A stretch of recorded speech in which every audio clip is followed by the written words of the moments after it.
Сумки собраны, построение выполнено, а дальше 15 новобранцев ждет дорога на поезде в Московскую область. Ребята будут служить в 145-м центре контроля космического пространства. Ибрагим Арчаков планирует связать свою жизнь с работой в органах. Для этого ему нужен военный билет. Близкие сначала удивились решению молодого человека отправиться в армию, но вскоре поддержали эту идею.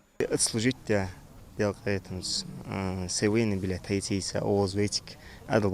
или уже. صار شعر ضحوا بوشنداتر كذلك شوك يبر از решение принятия ценя жиден резко принятие решения раз ну صار كان خو وين билет тат sana мотивация арва адылбах وين билет جو ديز جدا да вендли сейх служб хозая хужгус это ходишь я кайтамс.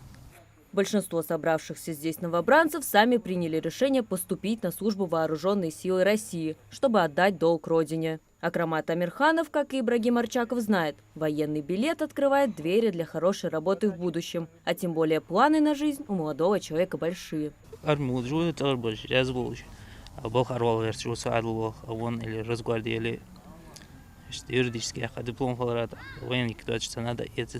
О комфорте новобранцев забывать, конечно, не стали. Во время всего пути призывники будут обеспечены полноценным питанием. А если дорога длится больше 3 дней, то по договору между Минобороны страны и РЖД ребят кормят в вагоне-ресторане. Впрочем, самое сложное лишь впереди. Дальше новобранцев ждет ежедневная проверка на мужество. Процедура отправки призывников она не меняется. Проходят все мероприятия призыва у нас в районном военкомате, затем здесь в республиканском.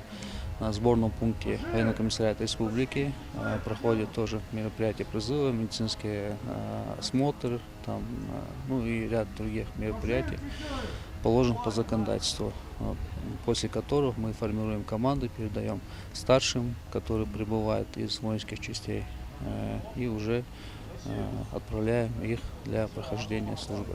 Будущих бойцов ничего не страшит. Морально они полностью готовы. Тем более, когда близкие всегда поддержат. Старшие понимают, служба в армии действительно важна для мужчины. Она не только закаляет тело и дух, но и дает множество преимуществ. Мария Агиева провожала своего племянника Магомеда. Молодой человек для нее как родной сын. Его решение о службе в армии она восприняла болезненно, но с уважением.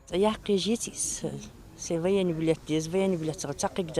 он старательный мальчик, спокойные, послушные мальчики. Всего